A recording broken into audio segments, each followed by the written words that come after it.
কাবা ঘরের গেলাফ ধরে কানলেও আপনি আমাকে যে মিথ্যা অপবাদটা দিয়েছেন এটা মাফ হবে না যতক্ষণ না আমি মাফ করছি। কথা কি বুঝতে পারছেন? মনে করেন আপনি আমাকে মিথ্যা একটা অপবাদ দিয়েছেন এবং ধুয়ে রেখে দিয়েছেন একদম মিথ্যা অপবাদ দিয়ে। যতক্ষণ আমি আপনাকে মাফ না করছি, কাবা ঘরে গিয়ে গেলাফ ধরে কান্নাকাটি করলেও এই পাপ মাফ হবে না ইনশাআল্লাহ। এই অবস্থায় মৌত হলে কি হবে? পরকালে দেখবেন আমি দাঁড়িয়ে আছি আপনার জন্য, আপনার হিসেব হচ্ছে, হিসেব শেষ। আপনি সালাত, সওম, হজ জাকাতের নেকি নিয়ে উঠেছেন, কিন্তু দেখছেন আমি দাঁড়িয়ে আছি, আমার মতো আরো 10 জন দাঁড়িয়ে আছে। ওই 10 জনকে আপনি গালি দিয়েছিলেন, অপবাদ দিয়েছিলেন, তাদের গীবত করেছিলেন, তাদের সম্পদ বা সম্মানের হানি করেছিলেন। এখন কিয়ামতের মাঠে আপনার নেকি দিয়ে এই ঋণ শোধ করতে হবে, অন্য কোনো অপশন নাই। আর যদি নেকি শেষ হয়ে যায় তখন কি হবে? তখন আমার আমলনামা থেকে কিছু গুনাহ আপনাকে নিতে হবে। আল্লাহ পাক ন্যায় বিচারক। আল্লাহ পাক শুধু গফুর রহিম নন, আল্লাহ পাক শুধু পরম করুণাময় অসীম দয়ালুই নন, বরং তিনি হচ্ছেন ন্যায় বিচারক। ন্যায় বিচারক। একজন ধর্ষক যদি বলে যে আল্লাহ পাক তো গফুর রহিম, আল্লাহ আমাকে মাফ করে দিতে পারেন, তাহলে যাকে ধর্ষণ করলো সে তার উপর জুলুম হবে না?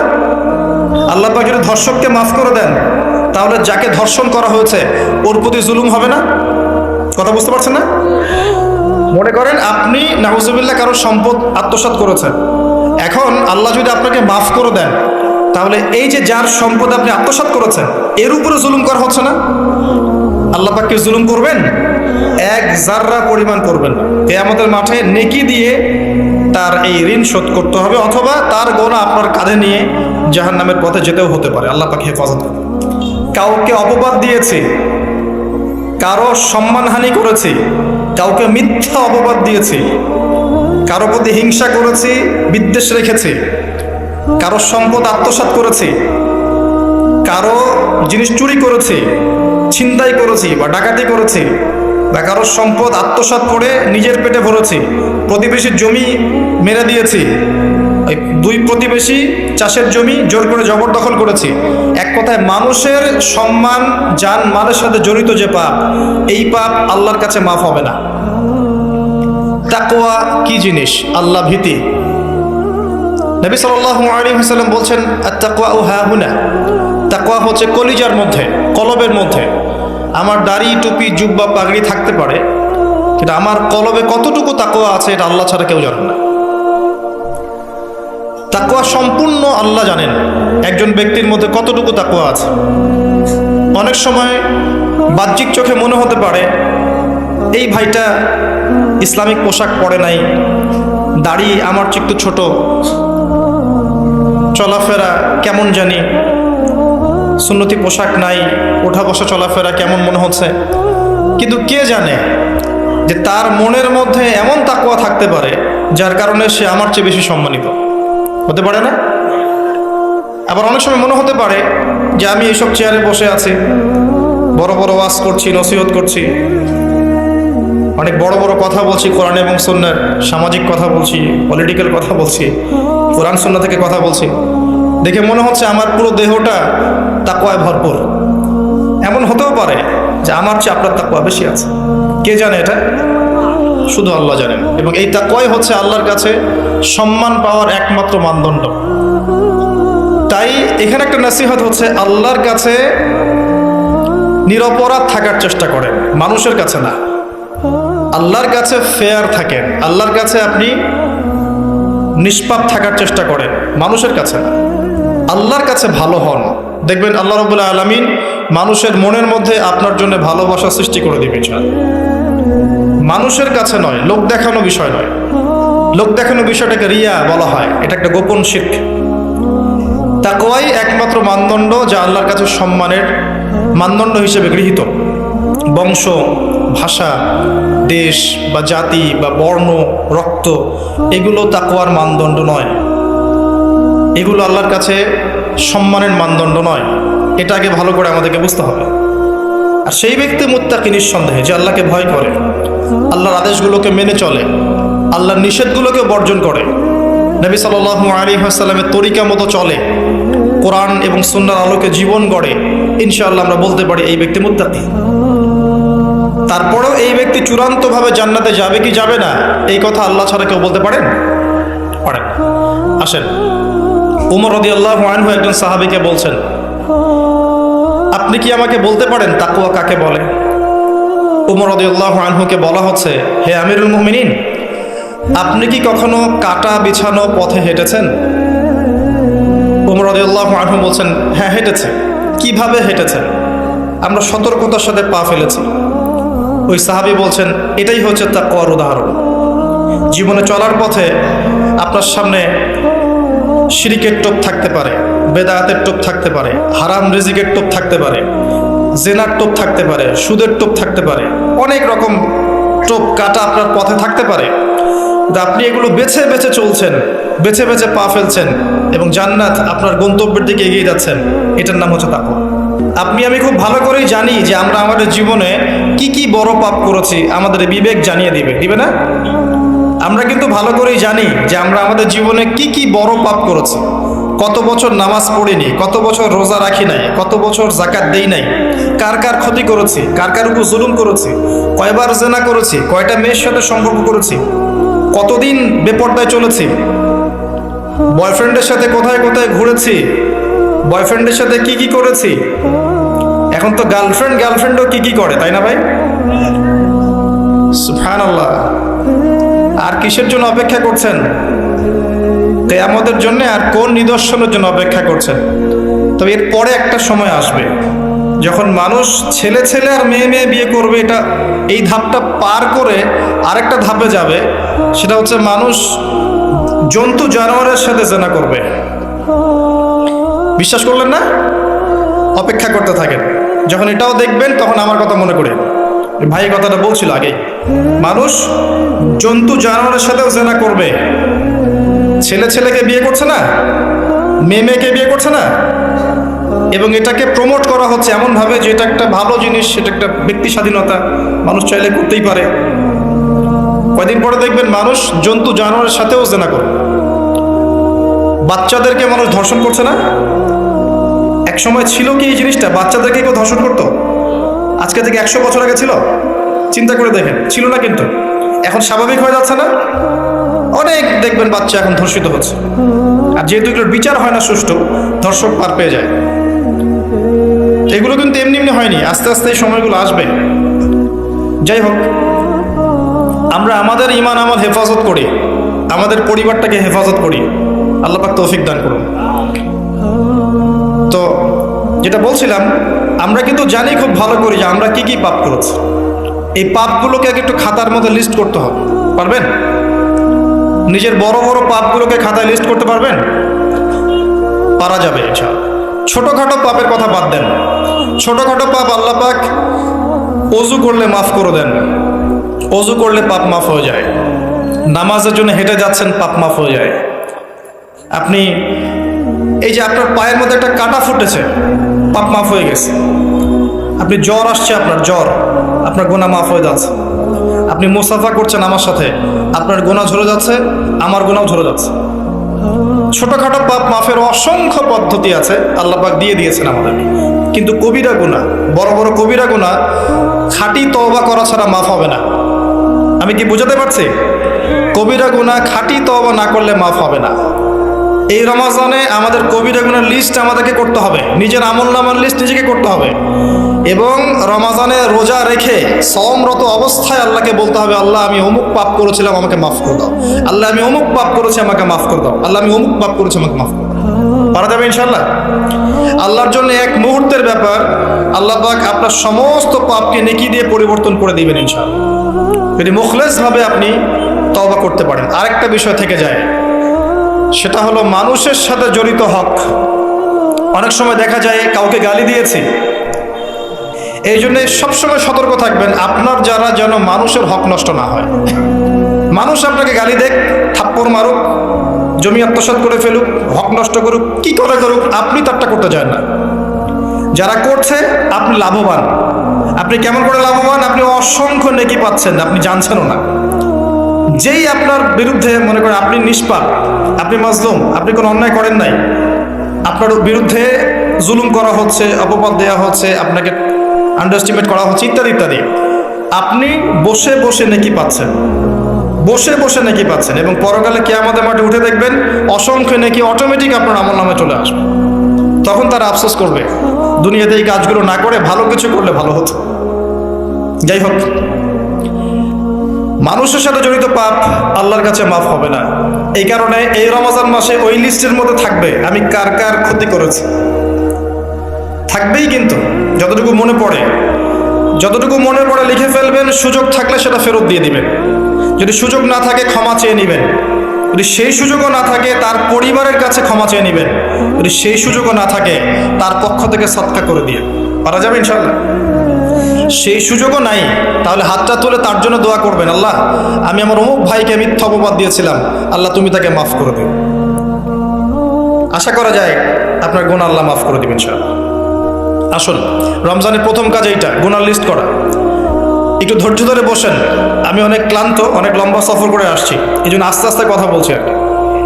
তবে ইনশাআল্লাহ আজকে আমরা রমজানটাকে কিভাবে কাটাবো এবং কোরআনময় করে কিভাবে কাটাবো কিছু উপকারী কথা আপনাকে বলবো ইনশাআল্লাহ তাআলা।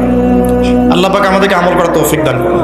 প্রথম কাজ পাপের লিস্ট করা, তারপরের কাজ হচ্ছে তওবা করা। রমজানে আমরা তওবা করব যে আল্লাহ পাক আমি দুনিয়াতে যত পাপ করেছি, জানা অজানা, ছোট বড়, প্রকাশ্য গোপন, যত পাপ করেছি, যা আমি জানি যা আমি জানি না, যা তুমি আমার চেয়ে ভালো জানো, আল্লাহ মাফ করে দাও। পারা যাবে ইনশাআল্লাহ।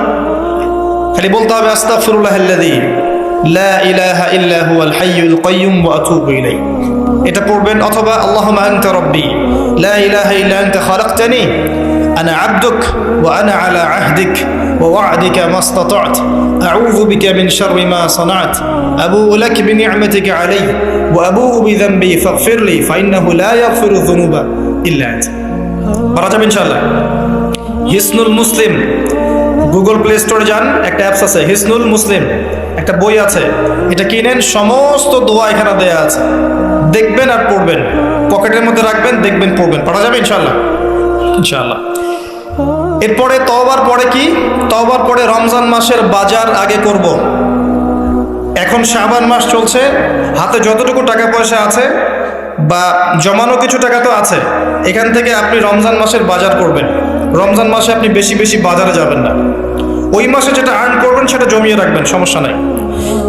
সম্ভব হলে ঈদের যে কাপড় চোপড় লাগে, আপনার স্ত্রীর জন্য এক সেট, আপনার বাচ্চার জন্য এক সেট, আপনার এক সেট, নতুন কাপড় পরার সুন্নত, এবং আমরা সবাই নতুন কাপড় পরার চেষ্টা করবেন ইনশাআল্লাহ। যাদের নতুন কাপড় নাই তাদেরকে কাপড় দেওয়ার চেষ্টা করবেন ইনশাআল্লাহ। এটাও কিনে রাখতে পারেন আগে ভাগেই। রমজান মাসে আপনি বাজারে সময় দিবেন না, দুনিয়ার কাজে বেশি ব্যস্ত হবেন, এটা একটা টার্গেট। এরপর আপনি রমজান মাসে একটা প্রজেক্ট হাতে নেবেন যে আমার মতো বহু মুসলিম সমাজে আছে যাদের পুরো মাস চলার মতো টাকা পয়সা নাই, আছে না? সামাজিকভাবে হোক, মাদ্রাসার উদ্যোগে হোক, রাষ্ট্রীয়ভাবে হোক, যেভাবে হোক, এই গরিব মানুষদের লিস্ট করে বাসায় বাসায় অন্তত এক মাসের বাজার খরচ পৌঁছে দেওয়ার চেষ্টা করতে হবে। পারবেন? পারবেন না? এক মাসের বাজার কত টাকা লাগে? 2000, 3000।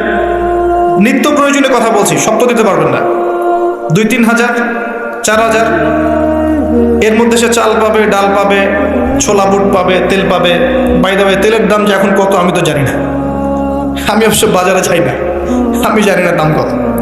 তবে একটা ফেসবুক স্ক্রল করতে গিয়ে একটা ভিডিও আসলো, দেখলাম যে দেখে খুব হাসি বের হলো আর কি, যে বাড়ির গিন্নি সে কড়াই ধরে আছে, আর বাড়ির কর্তা ওই তেলের বোতলটাকে তালা দিয়ে লক করে রেখেছে আর কি।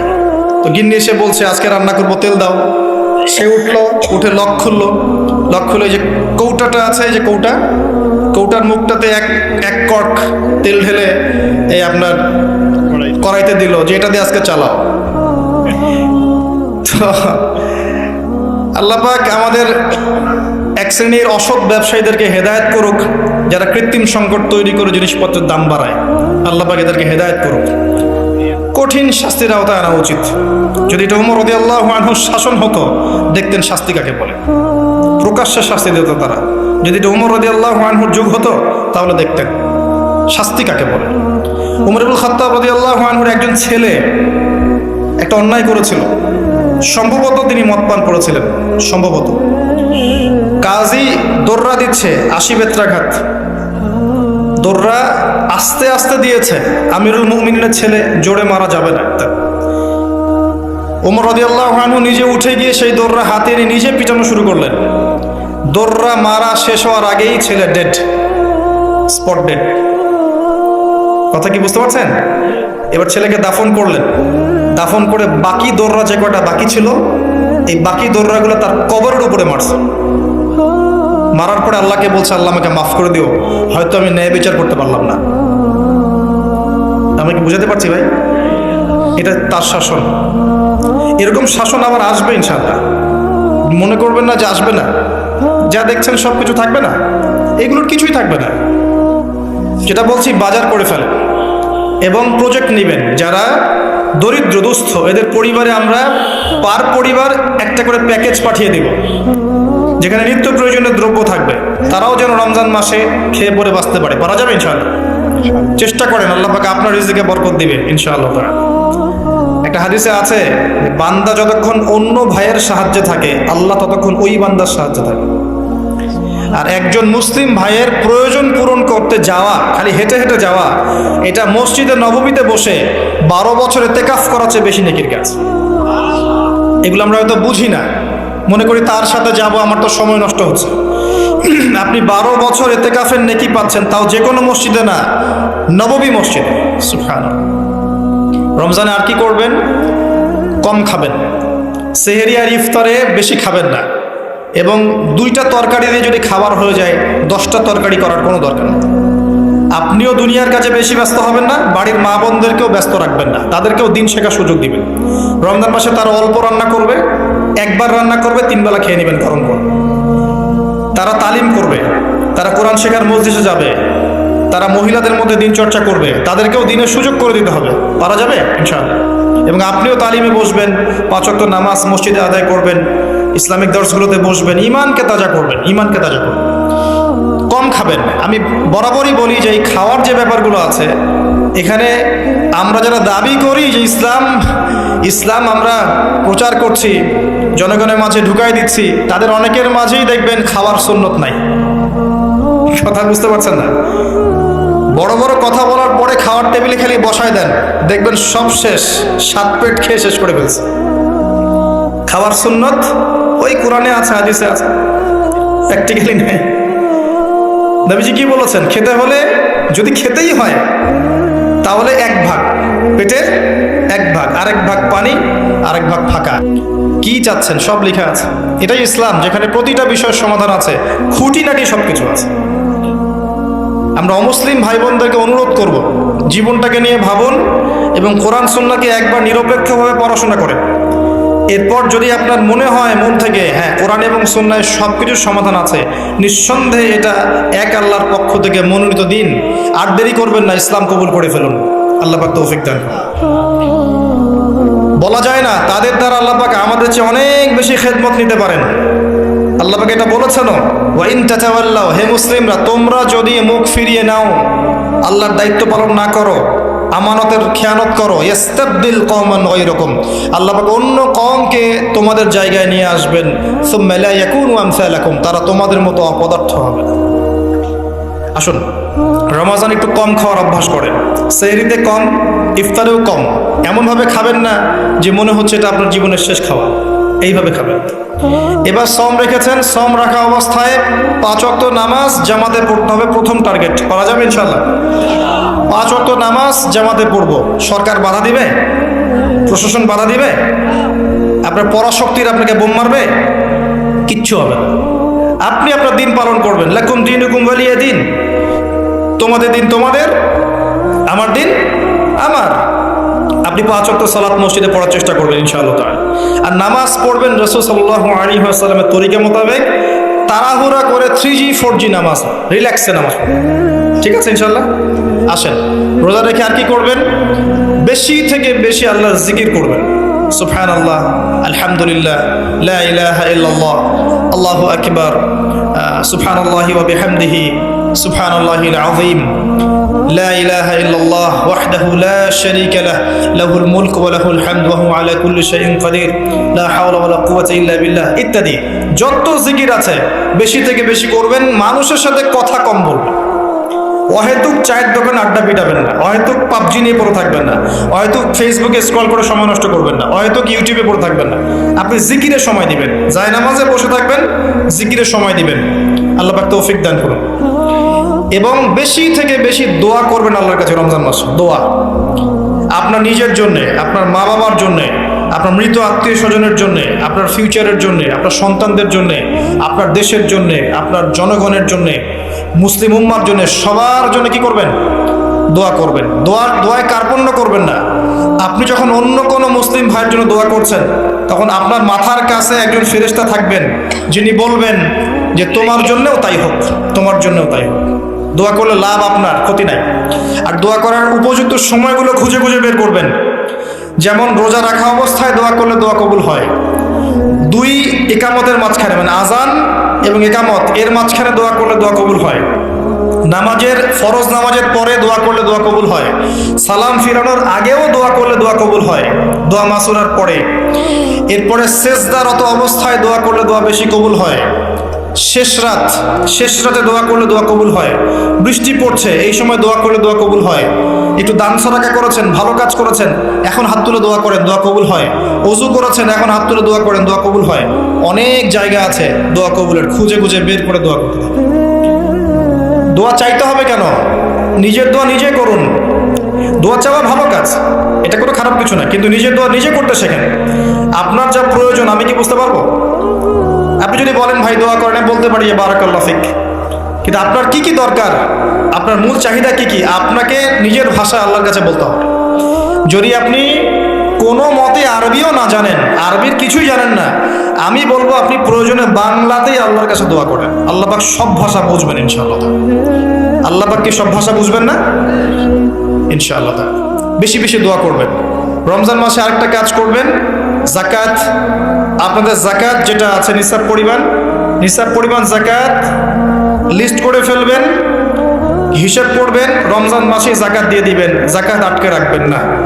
যদি যাকাত কেউ অস্বীকার করে, সে আর মুসলিম থাকে না, সে কাফের হয়ে যায়। এটা মনে রাখবেন।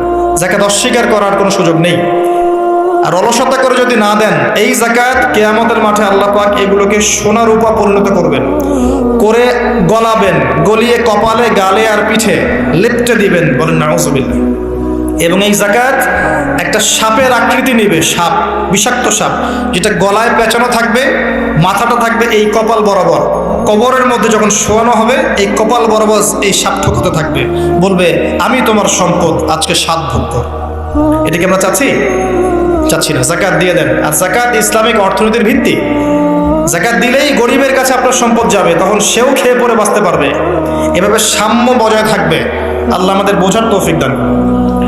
রমজান মাসে একটা কাজ করবেন, সেটা হলো পরিবারকে সময় দিবেন, পরিবারকে টাইম দিবেন। পরিবারের মধ্যে ইসলামিক সংস্কৃতি গড়ে তুলবেন। একসাথে সেহরি করবেন, একসাথে সাহরি করার পরে একসাথে ইফতার করবেন, একসাথে তালিম করবেন। ইসলামিক কোনো মুভিজ একসাথে দেখলেন, ইসলামিক কোনো লেকচার একসাথে শুনলেন। মানে ইসলামকে এনজয় করবেন পরিবারকে নিয়ে, সাথে করে নিয়ে।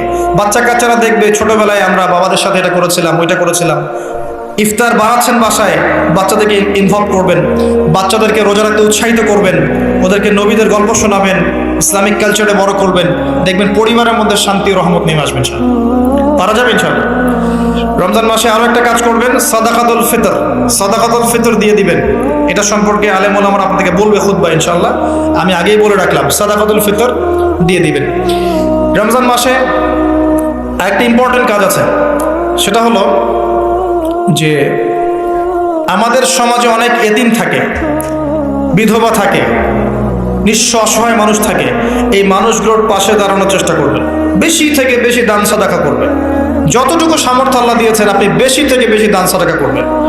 এভাবে ইনশাআল্লাহ আপনি রমজানটাকে উপলব্ধি করতে পারবেন, এনজয় করতে পারবেন। আপনার সালাতের মাধ্যমে, আপনার সিয়াম রাখার মাধ্যমে, দোয়া করার মাধ্যমে, জিকির করার মধ্য দিয়ে, পরিবারের সাথে এনজয় করার মধ্য দিয়ে দেখবেন আপনি আত্মশুদ্ধি অর্জন করতে পারছেন। আরেকটা কাজ, রাতের বেলা তারাবি সালাত। রাতের বেলা তারাবি মসজিদে জামাতে পড়ার চেষ্টা করবেন, এবং সবচেয়ে সুললিত কণ্ঠে যিনি তেলাওয়াত করতে পারেন তাকে ইমাম বানাবেন। নামাজটা এনজয় করা যায় যেন। রুকু করলে সেজদা পাই না, এমন নামাজ দরকার নাই। আমার কথায় মন খারাপ করছেন? রুকু করলে সেজদা পাই না, এমন নামাজের দরকার নাই। ধীর স্থিরভাবে নামাজ পড়েন, মধ্যম পন্থায় নামাজ পড়েন, সুললিত কণ্ঠে তেলাওয়াত করেন। মক্কার তারাবি দেখেন, মদিনার তারাবি দেখেন, অনেক সুন্দর তারাবি হয়। রাকাত সংখ্যা নিয়ে ঝগড়া করেন না। সামনে একটা ঝগড়া আসবে, 20 রাকাত না 8 রাকাত, তারপরে আবার ঝগড়া আসবে ঈদের তাকবীর কতটা, ঝগড়ার তো শেষ নাই। আস্তে আস্তে আস্তে আস্তে ইসলামের বিরোধী শক্তি যারা, তারা বিশ্বের নেতৃত্ব দেওয়ার আসনে চলে গেছে, আর আমরা আপোষে এই মারামারি কাটাকাটি ঝগড়া নিয়ে পড়ে আছে। বিশ্বাস করছেন? এই হচ্ছে বাস্তবতা। কে কার গীবত করবে, কে কাকে অপবাদ দিবে, কে কার উন্নতি দেখে টেনে নামাবে, কে কাকে হিংসা করবে, কোন দলকে কাদা ছড়াছড়ি করবে, কোন আলেমকে, কোন বক্তাকে, এগুলো চলছে সমাজে। আর ইখতিলাফি মাসআলাগুলোকে নিয়ে আমরা এতটা সময় নষ্ট করেছি, এই সময়ে ইসরায়েল 70 বছর এগিয়ে গেছে। কথা বুঝতে পারেন না মনে হয়। সামনে দেখেন কি হয়, সামনে সে বিশ্বকে নেতৃত্ব দিবে, দেখে নিয়েন। ও মুসলিমদের নাকের ডগার উপর বসে সারা বিশ্বকে নেতৃত্ব দিবে, মুসলিমরা কিচ্ছু করতে পারবে না যতক্ষণ না ইমাম মাহদী আসছেন, তার আগ পর্যন্ত। ইল্লা মাশাআল্লাহ, ইল্লা মাশাআল্লাহ। যদি আল্লাহ পাক কিছু বান্দাকে খাস করে নেন, সেটা আলাদা বিষয়। মানে এখনো এই পৃথিবীতে এমন কিছু বান্দা আছে যারা কশ্চিনকালেও জালেমের সামনে মাথা নত করবে না, যারা হকের উপর থাকবে, যারা ইসলামের বিরোধী শক্তিকে ছাড় দিবে না, এমন বান্দাও পৃথিবীতে আছে। তাদের কথা ভিন্ন। বেশিরভাগ মুসলিমই লাহুম কুলুবুন লা ইয়াফকাহুনা বিহা, এরকম পর্যায়ে পড়ছে। হৃদয় আছে, উপলব্ধি করে না, চোখ আছে দেখে না, কান আছে শোনে না। এগুলোর ইখতিলাফ বাদ দিয়ে আপনি স্থিরভাবে নামাজের রাকাত সংখ্যা না, আপনি কোয়ালিটি বাড়াবেন। নামাজটা কত সুন্দর হচ্ছে, এটা একটা ফ্যাক্ট। এবং তারাবির নামাজটাকে এনজয় করেন। খতম হবে কোরআন, আমরা কোরআনকে এনজয় করবো ইনশাআল্লাহ। এরপরেও শেষ রাত্রে আপনি চেষ্টা করেন নিজে ওঠার জন্য, পরিবারের লোকজনকে ওঠানো, আসো 2 রাকাত নামাজ পড়ে, আসো 4 রাকাত নামাজ পড়ি। সেহরি করার 1 ঘন্টা আগে ওঠা যাবে না? সেহরি করার 1 ঘন্টা আগে উঠলেই কিন্তু আমি মিনিমাম 5-6 রাকাত, 8 রাকাত, 10 রাকাত নামাজ পড়তে পারবো। 2 রাকাত তো পারবো কমসে কম।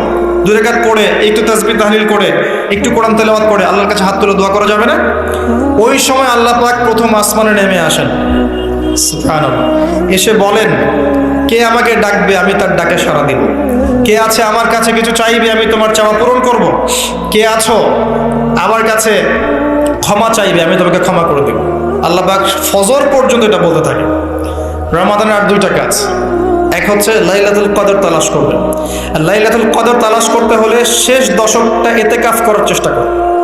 ইতিকাফ করতে পারলে আপনি লাইলাতুল কদর পেয়ে যাবেন ইনশাআল্লাহ। স্পেসিফিকলি বলা নাই 27 রমজানই লাইলাতুল কদর হবে, স্পেসিফিকলি বলার সুযোগ নাই, মিস হতে পারে। নবীজি বলেছেন শেষ দশকের বেজর রাত 21, 23, 25, 27, 29 যে কোনো একটা রাত লাইলাতুল কদর হবে। এক রাত ইবাদত করবেন, সারা হাজার মাস ইবাদত করার নেকি পেয়ে যাবেন ইনশাআল্লাহ তাআলা। এই রাতে দোয়া করলে দোয়া কবুল হয়ে যায়। আল্লাহ পাক আমাদেরকে লাইলাতুল কদর পাওয়ার তৌফিক দান করুন, ইতিকাফ করার তৌফিক দান করুন। আরেকটা কাজ যেখান থেকে আমি আসবো, কোরআনময় রমজান মাসে সবচেয়ে বড় যে কাজটা, এটা দিয়ে শেষ করছি, শোনেন। এখানে একটু সময় নিব, আমি একটু ধৈর্য ধরেন। রমজান মাসের সবচেয়ে বড় কাজ, এবং রমজান মাস যে কারণে মহামান্বিত বা মহিমান্বিত, শব্দটা হয়তো আমি ভুল বলেছি, তো সেটা হচ্ছে আল কোরআনুল কারীম। রমজান মাস সেই মাস যেই মাসে কোরআন নাজিল করা হয়েছে। কি কারণে রমজান মাসে এত ফজিলতময়? প্রশ্নটা কি একটা যৌক্তিক প্রশ্ন না? শাবান মাসে কেন এত কিছু নয়? রজব মাসে নয় কেন? রমজান মাসেই কেন? উত্তর একটা উত্তর, যে শাহরু রমাদানাল্লাযী উনজিলা ফীহিল কোরআন। রমজান সেই মাস যেই মাসে আমি কোরআন নাজিল করেছি। কি জন্য নাজিল করেছেন আল্লাহ পাক? হুদাল লিন্নাস, এটা মানব জাতির জন্য হেদায়েত, ওয়া বাইয়িনাতিন মিনাল হুদা, এবং এটা সুস্পষ্ট একটা প্রমাণ, ওয়াল ফুরকান, এবং সত্য মিথ্যার মানদণ্ড, ইলা আখিরিল আয়াত। সূরা কদরে আল্লাহ বলছেন ইন্না আনজালনাহু ফি লাইলাতিল কদর, আমি লাইলাতুল কদরে কোরআন নাজিল করেছি। আর কদর কোন মাসে? শাবানে না রজবে না রমজানে? তাহলে রমজান মাসে কোরআন নাজিল হয়েছে, প্রমাণ হলো। রমজান মাসে আল্লাহ পাক কোরআন নাজিল করেছেন কোথায়? এবার আপনাকে দেখাচ্ছি। এই যে আইয়ামে জাহিলিয়াতে। কোথায়? আইয়ামে জাহিলিয়াতে, যখন একটা যুগের মধ্যে মধ্যে শিরক আছে, সুদ আছে, ঘরে ঘরে শিরক, ঘরে ঘরে সুদ, ঘরে ঘরে মাদক, ঘরে ঘরে মেয়েদের অবমাননা এবং গোত্রীয় হানাহানি, কাটাকাটি, মারামারি, জেনা, ব্যভিচার ভর্তি একটা সমাজের মধ্যে। এখানে রমজান মাসে লাইলাতুল কদরে আল্লাহ কোরআন নাজিল করছে।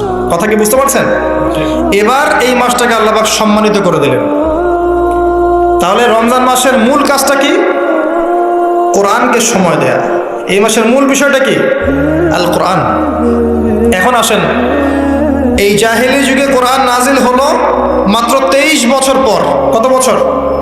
মাত্র 23 বছর কোরআন অনুযায়ী চলার পরে দেখা গেল ওই জাহেলি যুগের মধ্যে কোনো শিরক নাই, ওই জাহেলি যুগের মধ্যে কোনো সুদ নাই, ওই জাহেলি যুগের মধ্যে কোনো নারীর অবমাননা নাই, ওই জাহেলি যুগের মধ্যে কোনো রকমের মাদক নাই, এই জাহেলি যুগের মধ্যে, ওই জাহেলি যুগের কোনো গোত্রীয় হানাহানি নাই, সবাই ভাই ভাই হয়ে গেছে। সুবহানাল্লাহ। কত বছর? 23 বছর। কিভাবে চলেছেন? এই আল্লাহর কিতাব আল কোরআনুল কারীম, এর শিক্ষা এবং এর ব্যাখ্যা সুন্নাহ, এটাকে ফলো করে চলা হয়েছে 23 বছর, মাত্র 23 বছর। এখন সেই আল্লাহ কি নাই? সেই নবী নাই? নবী জীবিত না থাকলেও তার সুন্নাহ নেই এবং সেই কিতাব আমাদের মাঝখানে নাই? সবই আছে। সেই আল্লাহ থাকেন, সেই নবীর সুন্নাহ থাকে এবং সেই কিতাব আমাদের মাঝে থাকে, তাহলে আমাদের জাহিলিয়াতগুলো দূর করা সম্ভব না? কি করবেন রমজান মাসে কোরআনকে? আপনি জেনেছেন রমাদান মাস কোরআনের মাস, এই মাসটাকে আপনি কিভাবে মূল্যায়ন করবেন? আমি কয়েকটা ক্লাসিফিকেশন বলছি, লিসেন, এই জায়গাটা একটু ভালো করে শোনেন। 1 নাম্বার, বিভিন্ন শ্রেণীর মানুষ থাকে। এক শ্রেণীর মানুষ আছে আমাদের সমাজে যারা আলিফ বা তা সা মোটেই জানে না। আছে? আছে? এমন অনেক মানুষ আছে, এদের সংখ্যা কিন্তু কম না, প্রচুর মানুষ এরা আলিফ বা তা সা উচ্চারণ করতে পারে, কোরআন বিশুদ্ধ করে একটা আলহামদুলিল্লাহি রাব্বিল আলামিন এটা পড়তে পারে না, বানান করে করে পড়তে পারে না। আছে না? এক কথায় বিশুদ্ধ তেলাওয়াত করতে পারে না, এমন মানুষের সংখ্যা কম না বেশি? প্রচুর। তাদের জন্য এই রমজানের টার্গেট হচ্ছে তাদেরকে এই রমজানের মধ্যেই কোরআন তেলাওয়াত করা শিখতে হবে। এতটুকু পারবেন? পারবেন না? ভয় পাচ্ছে? রমজান 1 মাস সময় লাগার কথা না, আপনার 20 দিন সময় লাগবে কোরআন তেলাওয়াত শিখতে ইনশাআল্লাহ। বিশ্বাস হচ্ছে না? হয়তো আপনি দ্রুত গতিতে পড়তে পারবেন না, কিন্তু পড়তে পারবেন। আপনি মদ মাখরাজ তাজবিদগুলো শিখতে পারবেন। এখন আপনার জন্য টার্গেট যারা কোরআন মোটেই তেলাওয়াত করতে পারেন না, এই মাসে 1 মাসের মধ্যে আপনি কোরআন তেলাওয়াত করা শিখবেন, এটাই আপনার টার্গেট। পারবেন? মনে রাখবেন, নবী সাল্লাল্লাহু আলাইহি ওয়াসাল্লাম বলেছেন ইকরাউল কোরআন, তোমরা কোরআন তেলাওয়াত করো। ফাইন্নাহু ইয়াতি ইয়াউমাল কিয়ামা শাফিআন লিআসহাবি, কোরআন কিয়ামতের দিন তার পাঠকারীর জন্য সুপারিশকারী হবে ইনশাআল্লাহ। খায়রুকুম মান তাআল্লামাল কোরআন ওয়া আল্লামা, তোমাদের মধ্যে সেই ব্যক্তি শ্রেষ্ঠ বা উত্তম যে নিজে কোরআন শেখে, অন্যকে শেখায়। আরো হাদিস এসেছে, নবী সাল্লাল্লাহু আলাইহি ওয়াসাল্লাম বলেছেন আল্লাযী ইয়াকরাউল কোরআন ওয়া হুয়া মাহিরুম বিহ, যে ব্যক্তি কোরআন তেলাওয়াত করে এবং তার উপরে দক্ষ হয়, মা'আস সাফারাতিল কিরামিল বাররা, সেই ব্যক্তি সম্মানিত ফেরেশতাদের সাথে হাসর করবে ইনশাআল্লাহ। ওয়াল্লাযী ইয়াকরাউল কোরআন ওয়া ইয়াতাতা'তাউ ফিহি, আর যে ব্যক্তি কোরআন তেলাওয়াত করে কিন্তু করতে গিয়ে আটকে যায়, ওয়া হুয়া আলাইহি শাক, এটা তার জন্য কষ্টকর হয়, ফালাহু আজরান, তার জন্য ডাবল পুরস্কার আছে। একটা হাদিসে, তিরমিজির হাদিসে নবীজি বলেছেন যে মান ক্বারা হারফাম মিন কিতাবিল্লাহি ফালাহু হাসানা, যে ব্যক্তি একটা হরফ পড়বে আল্লাহর কিতাবের, আলিফ লাম মিম, লা আকুলু আলিফ লাম মিম হারফুন, নবীজি বলছেন আমি বলছি না যে আলিফ লাম মিম তিনটা মিলে একটা হরফ, বাল আলিফুন হরফ ওয়া লামুন হরফ ওয়া মিমুন হরফ, আলিফ একটা হরফ, লাম একটা হরফ, মিম একটা হরফ, প্রত্যেকটা হরফে তার 10টা করে নেকি হবে ইনশাআল্লাহ। আল হাসানাতু বিআশরি আমসালিহা, একটা নেকিকে 10 দিয়ে গুণ করা হবে। আর রমজান মাসে যে কোনো নেক আমল 70 গুণ বাড়িয়ে দেওয়া হয়। আল্লাহ চাইলে 700 গুণ বাড়াতে পারেন, আল্লাহ চাইলে অপরিসীম বাড়াতে পারেন। আল্লাহ পাক কবুল করুন। তিলাওয়াত করবেন, তিলাওয়াত শিখবেন। তো যাদের কোরআন তেলাওয়াত করার যোগ্যতা নেই, এই মাসে কি টার্গেট দিলাম ভাই? এই মাসে আপনি ন্যূনতম টার্গেট জাস্ট কোরআন তেলাওয়াত শিখবেন, পারবেন ইনশাআল্লাহ? অনেকের মধ্যে কনফিউশন আছে না, আমারটা হচ্ছে কি হচ্ছে না, আছে না, সঠিক হচ্ছে কি হচ্ছে না। আপনিও এই টার্গেটে থাকেন, আপনি এই মাসে কোরআন আবার তেলাওয়াত করা শিখবেন। কিভাবে শিখবেন? মাদ্রাসায় কোর্স করানো হবে, আপনি মাদ্রাসায় যাবেন। অনলাইনে যদি কোর্স করায় কেউ, অনলাইনে কোর্স করবেন। অথবা বাসায় একটা আরবি শিক্ষক নেবেন, অথবা মসজিদ ভিত্তিক এই মাসব্যাপী কোরআন শিক্ষার কার্যক্রম চালু করবেন। করা যাবে ইনশাআল্লাহ। এটা উচিত রাষ্ট্র থেকে চালু করে দেয়া মাসব্যাপী কোরআন শিক্ষার কার্যক্রম। এটা করতে পারলে সবচেয়ে ভালো হতো। এই দেশ থেকে যত মহামারীর ভাইরাস সব চলে যেত। বিশ্বাস করেন না? কোরআনের বরকতে সব বিপদ আপদ কেটে যেতে পারে। সূরা বনী ইসরাঈল আল্লাহ পাক বলেছেন যে ওয়াইদা ক্বরা'তাল কুরআন, হে নবী আপনি যখন কোরআন তেলাওয়াত করবেন বা করেন, জাআলনা বাইনাকা ওয়া বাইনাল্লাযীনা লা ইউমিনুনা বিল আখিরাহ হিজাবান মাসতুরা, যখন আপনি কোরআন তেলাওয়াত করেন তখন আপনার এবং ওই জগৎ, যেই জগৎটা আল্লাহ এবং পরকালে বিশ্বাস করে না, এদের মাঝখানে মানে ইমানদার এবং এর শত্রুদের মাঝখানে আমি আল্লাহ একটা অদৃশ্য পর্দা স্থাপন করে দিই। ওই দিক থেকে কোনো ক্ষতি আপনাকে স্পর্শ করতে পারবে না। যাই হোক, এটা আপনাদের টার্গেট। 2 নাম্বার, দ্বিতীয় শ্রেণীর মানুষ যারা কোরআন মাশাআল্লাহ তিলাওয়াত করতে জানেন এবং আপনার কনফিডেন্স আছে। এখানে একটা কথা বলতে ভুলে গিয়েছিলাম যে আপনাকে শয়তান 3 ভাবে বিভ্রান্ত করতে পারে। একটা হচ্ছে শয়তান কিন্তু আপনাকে বোঝাতে পারে যে আপনি অনেক জানেন, আপনার জানার দরকার নাই। এটা শয়তান আপনাকে বোঝাতে পারে। 2 নাম্বার, বোঝাতে পারে যে আপনার দ্বারা হবে না, আপনি পারবেন না। আমার কথাটা মনে রাখেন। 3 নাম্বার, বোঝাতে পারে যে আমার অনেক সময় পড়ে আছে, পরে শিখে নেবে, এত তাড়াহুড়োর কি আছে। এই 3টা অস্ত্র শয়তানের বড় বড়। আরেকটা অস্ত্র আছে 4 নাম্বার, সেটা হলো শিখতে গিয়ে দেখবেন শয়তান ওয়াসওয়াসা দিবে, এক টিচার ভালো না, ওস্তাদ ভালো না। এটা একটা ওয়াসওয়াসা। উস্তাদের হাতে নিজেকে ছেড়ে দিতে হবে, তারপরে সে বুঝবে আপনাকে কোন পথে নিয়ে যেতে হবে। নবী মূসা আলাইহিস সালাম যখন এসেছিলেন খিদর আলাইহিস সালামের কাছে, হাল আত্তাবিউকা আন তুআল্লিমানি মিম্মা উল্লিমতা রুশদা, তিনি এসে বলেছেন, হে খিদর আমি কি আপনার সাথে থাকতে পারি এই শর্তে যে আল্লাহ আপনাকে যে জ্ঞান শিখিয়েছেন আমাকে শেখাবেন? তখন খিদর আলাইহিস সালাম বলছেন, ইন্নাকা লান তাসতাতিআ মা'ইয়া সাবরা, তুমি তো আমার সাথে ধৈর্য ধরতে পারবে না। ধৈর্য ধরে ওস্তাদের কাছে সুপর্দ করতে হয়, তারপরে জ্ঞান পাওয়া যাবে ইনশাআল্লাহ। এত অস্থির হলে হবে না। 2 নম্বর শ্রেণী যারা করতে পারেন তাদের জন্য নসিহত হচ্ছে, এই রমজান মাসে আপনার টার্গেট এই কিতাব আপনি একবার খতম করবেন, একবার অনলি। পারবেন? অনলি একবার।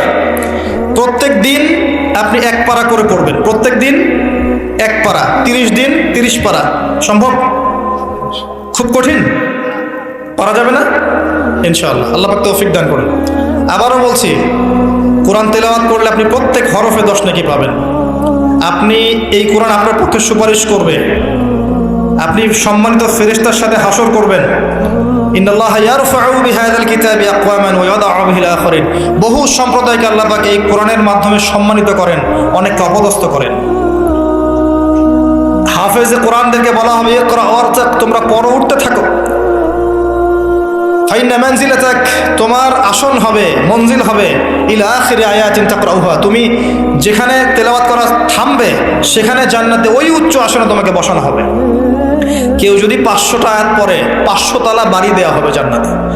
কেউ যদি 1000 আয়াত পড়তে পারে 1000 তলা বাড়ি দেওয়া হবে জান্নাতে ইনশাআল্লাহ তাআলা। জি, শেষ করছি আমরা একটু।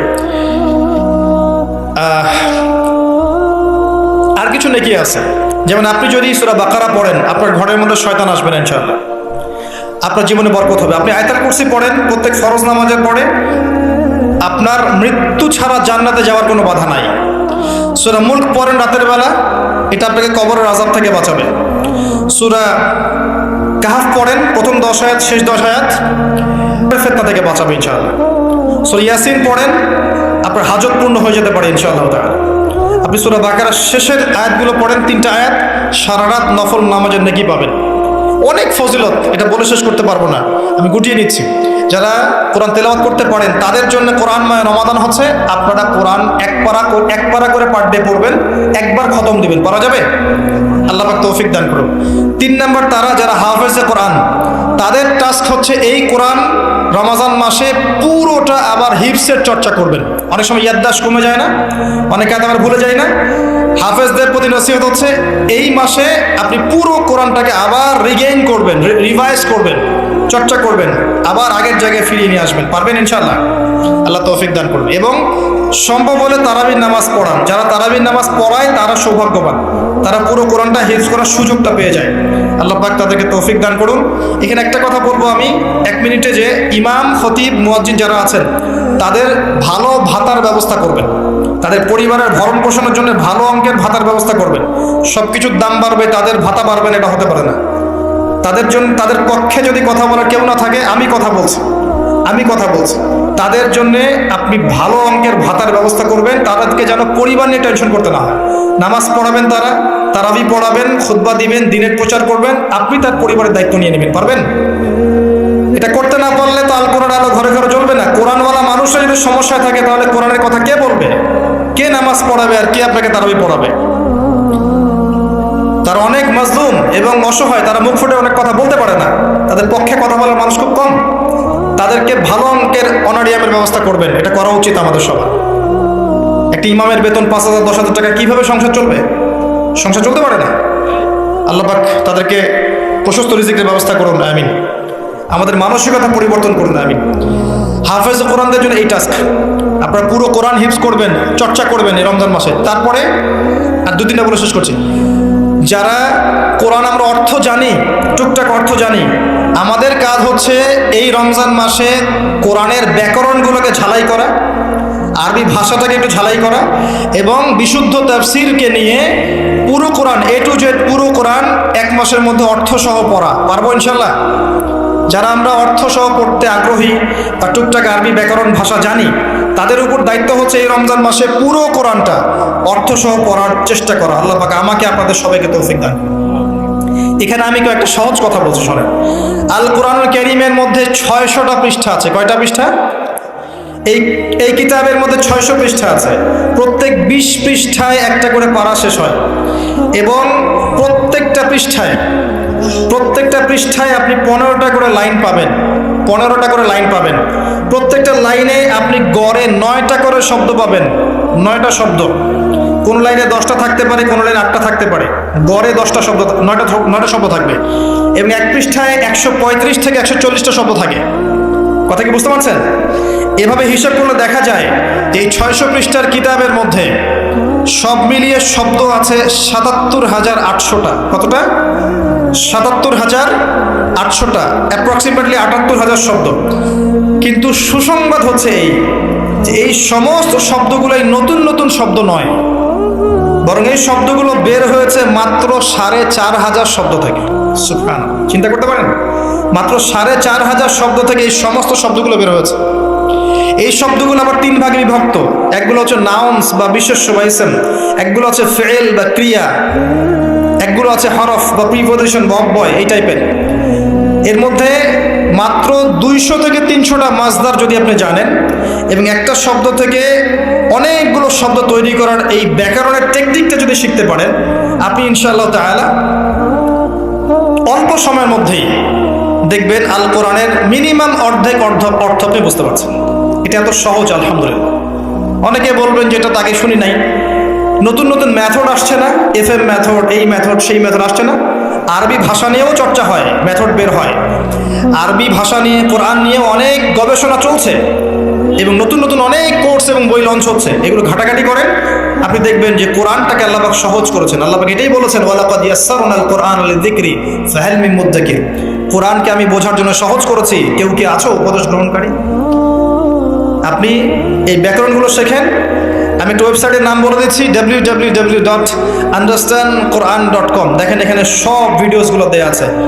সময় নিয়ে এখানে দেখেন, ইংরেজি ভাষায় দেওয়া আছে, উর্দু ভাষায় দেওয়া আছে। আপনি বুঝবেন, সহজ উর্দু, সহজ ইংরেজি, আপনি পারবেন ইনশাআল্লাহ তাআলা।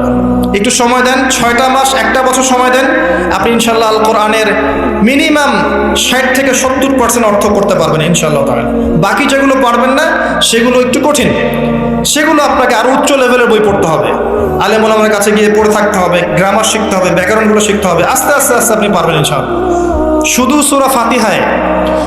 সূরা ফাতিহাতে যে কয়টা শব্দ আছে, 19টা 20টার মতো শব্দ থাকতে পারে। এই শব্দগুলো কোরআনে ঘুরে ঘুরে এসেছে প্রায় 7,800 বার। কতবার? 7,800 বার। এই শব্দগুলো আলহামদুলিল্লাহি মালিক আর রহমান আর রহিম ইয়াকা ওয়া না'বুদু নাস্তাইন, এই শব্দগুলো ঘুরে ঘুরে কোরআনে এসেছে প্রায় 7,800 বার। 7,800 বার। এই শব্দগুলো আলহামদুলিল্লাহি মালিক আর রহমান আর রহিম ইয়াকা ওয়া না'বুদু নাস্তাইন, এই শব্দগুলো ঘুরে ঘুরে কোরআনে এসেছে প্রায় 7,800 বার। এই শব্দগুলো ঘুরে ঘুরে কোরআনে এসেছে প্রায় 800 বার। আপনি সূরা ফাতিহার অর্থ জানেন? অর্থ হচ্ছে আপনি কোরআনের 7800টা অর্থ জানেন। মজা করে শেখেন, এনজয় করে শেখেন, দেখবেন অনেক কোর্স আছে, এগুলো ঘাটেন, আলেম ওলামার কাছে যান, কম্বাইন্ড করেন, চর্চা করেন, আপনি পারবেন ইনশাআল্লাহ। পারবেন এটা হতে পারেন, আপনি পারবেন, আপনার দ্বারাই হবে ইনশাআল্লাহ তাআলা। আল্লাহ পাক কবুল করুন। তাই যারা আমরা টুকটাক আরবি ব্যাকরণ শিখতে পারি বা জানি বা চর্চা করি, তাদের উচিত রমজান মাসে এটাকে চর্চা করা এবং শুরু থেকে শেষ পর্যন্ত অর্থটা পড়া। যেটা আপনার কাছে বিশুদ্ধ তাফসীর মনে হয়, হোক মারিফুল কোরআন বা ইবনে কাসির বা জালালাইন, যেটা আপনার কাছে ভালো লাগে সেটা নেন, বা একাধিক তাফসীর নেন, প্রতিদিন এক পারা করে আপনি অর্থ পড়ার চেষ্টা করেন। ইনশাআল্লাহ এক মাসে একবার কোরআনের অর্থ পড়া যাবে ইনশাআল্লাহ তাআলা। আল্লাহ পাক আমাদের সবাইকে আল কোরআনের অর্থ বোঝার তৌফিক দান করুন, আমিন। এরপরে আমরা কোরআনের আদেশ এবং নিষেধগুলোকে রমজান মাসে মানব। সমস্ত কোরআনের আদেশ মানার চেষ্টা করব। নামাজ হোক, রোজা হোক, হজ জাকাত হোক, আপনার সত্য কথা বলা, পিতামাতার খিদমত করা, প্রতিবেশীর হক, সমস্ত সৎ বিষয়গুলো আমরা করার চেষ্টা করব ইনশাআল্লাহ তাআলা।